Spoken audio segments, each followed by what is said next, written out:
NCERT series class में सभी का स्वागत है। एनसीईआरटी की सीरीज बन रही है। आज ये हिस्ट्री का सीरीज है और हिस्ट्री क्लास 6 का चैप्टर 6 का यह आज का 12 पार्ट है, 12वां भाग है। इसमें टोटल 13 भाग बनेंगे और वो लास्ट होगा, तो इसके बाद भी एक और पार्ट आपको मिलेगा। ये 12 पार्ट है और इसमें देखिए हम नालंदा के बारे में चर्चा करेंगे। नालंदा, और देखिए पेज संख्या यह 60 में है, तो आपके पास अगर बुक हो तो पेज संख्या 60 यानी 60 आप निकाल लीजिए। और नालंदा लिखा है यही, नालंदा शिक्षा का एक विशिष्ट केंद्र। तो नालंदा शिक्षा का एक विशिष्ट केंद्र है था और इसी के बारे में यह चर्चा हो रही है। अब आइए मैं पढ़ लेता हूँ। एक आपको सूचना दूंगा कि नालंदा विश्वविद्यालय पर, यह नालंदा एक्चुअली महाविहार या विश्वविद्यालय की चर्चा हो रही है और इस पर एक वीडियो हम बना चुके हैं, तो उसे भी आप जरूर देखिएगा। और इसमें ह्वेनसांग स्पेशल रूप से जो नालंदा के बारे में कुछ बताए हैं उस विवरण को बताया गया है और समझिए कि ह्वेनसांग क्या क्या कहे हैं। ह्वेनसांग वही हैं जो भारत में आए थे 7वीं शताब्दी में हर्षवर्धन के शासनकाल के समय, और नालंदा में आकर ह्वेनसांग टीचर भी रहे और यहाँ पढ़ने के लिए आए थे। कुछ समय यहाँ पर पढ़ाए भी हैं, 15 साल भारत में रह गए और नालंदा के बारे में बहुत विस्तार से उन्होंने बताया है। ये नालंदा जो है ये देखिए बिहार में है। नालंदा कहाँ है? बिहार में है। और बिहार में देखिए, बिहार में पटना से 85 किलोमीटर है। देखिए ये पटना है, देखिए बिहार का है, देख लीजिए ये पटना है और यहीं से 85.5 किलोमीटर की दूरी पर है और इसका मुख्यालय बिहार शरीफ है। नालंदा का मुख्यालय बिहार शरीफ हुआ करता था और देखिए यही बिहार शरीफ है, तो मुख्यालय है। और यही राजगीर भी है और राजगीर से यह 11.5 किलोमीटर उत्तर में है। तो बिहार में पटना के आसपास है, पटना से 85 किलोमीटर की दूरी पर है और राजगीर से यह 11.5 किलोमीटर की दूरी पर है। यहाँ पर एक विश्वविद्यालय हुआ करता था जो अंतर्राष्ट्रीय विश्वविद्यालय था, जहाँ पर बाहर के भी बच्चे पढ़ने के लिए आते थे और इसकी ख्याति दूर दूर तक थी। तो उसी विश्वविद्यालय में ह्वेनसांग भी पढ़ने के लिए आया था। ह्वेनसांग एक चीनी यात्री था, इस पर भी हम वीडियो बना चुके हैं और सभी को आप देखिए। ह्वेनसांग एक चीनी यात्री था, तो ये ह्वेनसांग या इसमें स्वेनसांग भी लिखता है, उसको भी बोला जाता है। तो देखिए यहाँ पर लिख देता हूँ, ये देखिए स्वेनसांग, ये आपके बुक में लिखा है स्वेनसांग और इसी को ह्वेनसांग भी कहा जाता है। ये चीनी शब्द है ह्वेनसांग, तो यही है। ये बौद्ध चीनी यात्री है। कौन था ये? बौद्ध चीनी यात्री। ह्वेनसांग बौद्ध चीनी यात्री। ये चाइना से भारत में आया है हर्षवर्धन के शासनकाल में। हर्षवर्धन के शासनकाल में 7वीं शताब्दी में आया है।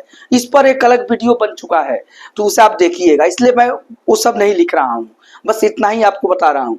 और ये आकर नालंदा में आया है पढ़ने के लिए। ये भारत में 15 वर्षों तक ह्वेनसांग रहा है और बहुत बहुत सारी बातें भारत के बारे में बताया है। अपने रहने के दौरान यह कश्मीर भी गया है, कनौज भी गया है और नालंदा भी गया है, तो सबके बारे में चर्चा बताया है। अब ह्वेनसांग क्या बोलता है थोड़ा सुनिए। यहाँ पर देखिए, पहले सुन लीजिए, पढ़िए।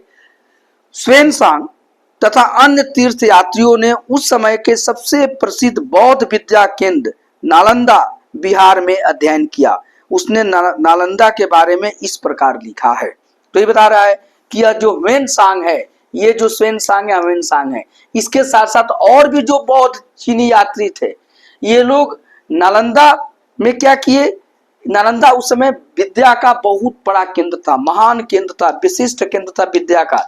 इस विद्या के केंद्र में ह्वेनसांग और आदि सभी लोगों ने अध्ययन किया।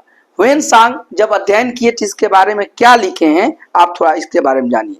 ये बताते हैं कि यहाँ के शिक्षक योग्यता तथा बुद्धि में सबसे आगे हैं बुद्ध के उपदेशों का वो पूरी तरह से ईमानदारी से पालन करते हैं। तो यहाँ के जो शिक्षक हैं योग्यता में और बुद्धि में बहुत आगे हैं और बुद्ध की जो टीचिंग्स है, बुद्ध की जो शिक्षाएं हैं उसका पालन करते हैं। आपको बता दें कि ये जो नालंदा था ये बौद्ध शिक्षा केंद्र था, ये बुद्धिस्ट एजुकेशन सेंटर हुआ करता था, बौद्ध महाविहार था और यही बौद्ध विश्वविद्यालय भी था। लेकिन यहाँ पर बुद्धिस्ट के साथ साथ अन्य सब्जेक्ट भी पढ़ाई जाती थी। यहाँ पर बौद्ध शिक्षा के साथ ही साथ अन्य शिक्षाएं भी पढ़ाई जाती थी, व्याकरण, ज्योतिष, ये सब कुछ यहाँ पर पढ़ाई जाती थी। तो ये जान जाइए, लेकिन विशेष रूप से ये बौद्ध शिक्षा केंद्र था।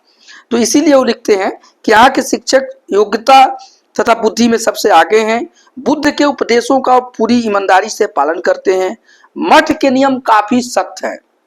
ये बौद्ध महाविहार होते थे, तो ये लोग ये एक तरह से मठ जैसा ही थे और शिक्षा उस समय के जो मठ हुआ करते थे या उसी को विहार भी कहते हैं, वे शिक्षा के भी केंद्र होते थे। तो यह और यहाँ के नियम काफी कठोर थे, सख्त थे, स्ट्रिक्ट नियम थे, स्ट्रिक्ट, और जिन्हें सबको पालन करना पड़ता था। पूरे दिन वाद विवाद चलते रहते थे। यहाँ पूरे दिन वाद विवाद चलता था। वाद विवाद माने डिबेट चलता रहता था। वाद विवाद मतलब झगड़ा नहीं मत समझिए, किसी मैटर पर डिबेट। वाद विवाद क्या होता है? डिबेट।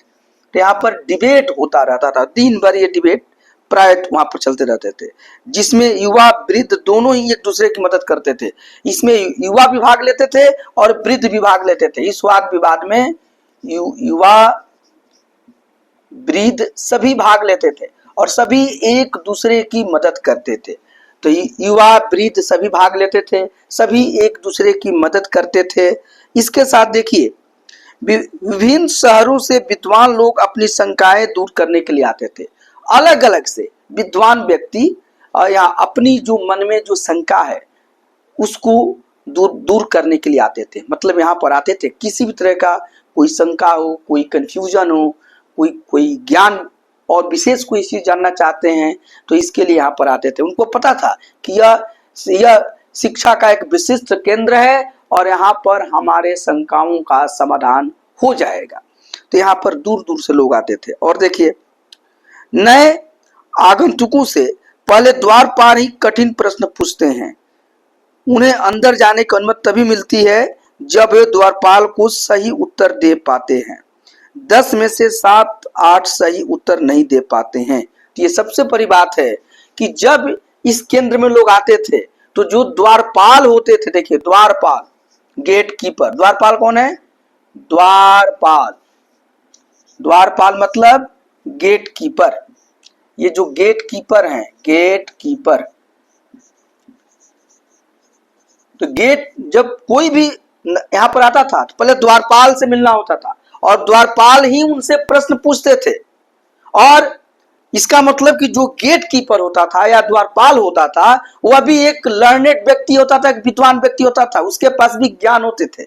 और जो भी आता था पहले कुछ अपना शंका पूछने के लिए या पढ़ने के लिए, तो द्वारपाल एंट्री देने के पहले उनसे कुछ प्रश्न पूछते थे, उनसे कुछ क्वेश्चनायर पूछते थे और अगर वो प्रश्न का सही उत्तर दे पाते तभी वो अंदर जा पाते थे या अंदर जाने के अधिकारी होते थे। तो ये कितनी एक व्यवस्था थी कि शिक्षा केंद्र में जब ये नालंदा महाविहार के अंदर या नालंदा विश्वविद्यालय के अंदर कोई जाना चाहे तो गेट पर गेट कीपर है, वह भी पढ़ा लिखा व्यक्ति है, ज्ञानी व्यक्ति है और वही पहले कुछ क्वेश्चन पूछता था कि भाई इस क्वेश्चन का जवाब दीजिए। एक तरह से उनका टेस्ट हो जाता था, क्वालिफिकेशन टेस्ट, और अगर वो सही उत्तर दे तभी वो अंदर जाते थे। साथ ही साथ देखिए, ये भी बात ये ह्वेनसांग ने लिखा है कि 10 में से 7-8 ही सही उत्तर देते थे। तो जो 10 लोगों से प्रश्न पूछा जाता था उसमें देख लीजिए कि 7-8 सही उत्तर नहीं दे पाते थे। सॉरी, ये जो 7 से 8 ये लोग उत्तर नहीं दे पाते थे। जो भी 10 लोग क्वेश्चन पूछते थे तो 7 से 8 लोग सही उत्तर नहीं दे पाते थे, 7-8 लोग नहीं, यानी कि मात्र 2 या 3 लोगों को ही जाने की इजाजत मिलती थी अगर 10 लोग आए तो। एक उदाहरण बता रहा है और ये बता रहा है कि ह्वेनसांग नालंदा में क्यों पढ़ना चाहता था, कारण बताओ। तो नालंदा में स्लेव की एक शिक्षा का महान केंद्र था और बुद्धिस्ट सेंटर था। और वेन सांग बौद्ध चीनी यात्री था। कौन था? बौद्ध चीनी यात्री था, चाइना से आया था, दूर से आया था। चाइना दूसरे एशिया का एक और महान देश है, बड़ा देश है चाइना, तो चाइना से पढ़ने आया था। तो इसीलिए इंटरनेशनल विश्वविद्यालय कहा जाता है नालंदा को। तो शिक्षा का विशिष्ट केंद्र था। तो बस इतना है, आपको ये समझ में आ गया होगा। अभी तक आप अगर डॉक्टर ए.के. ओझा यूट्यूब चैनल को सब्सक्राइब नहीं किए हैं तो कर लीजिए और अपने फ्रेंड्स को भी शेयर कीजिए, कमेंट भी कीजिए और लाइक भी कीजिए। Thank you.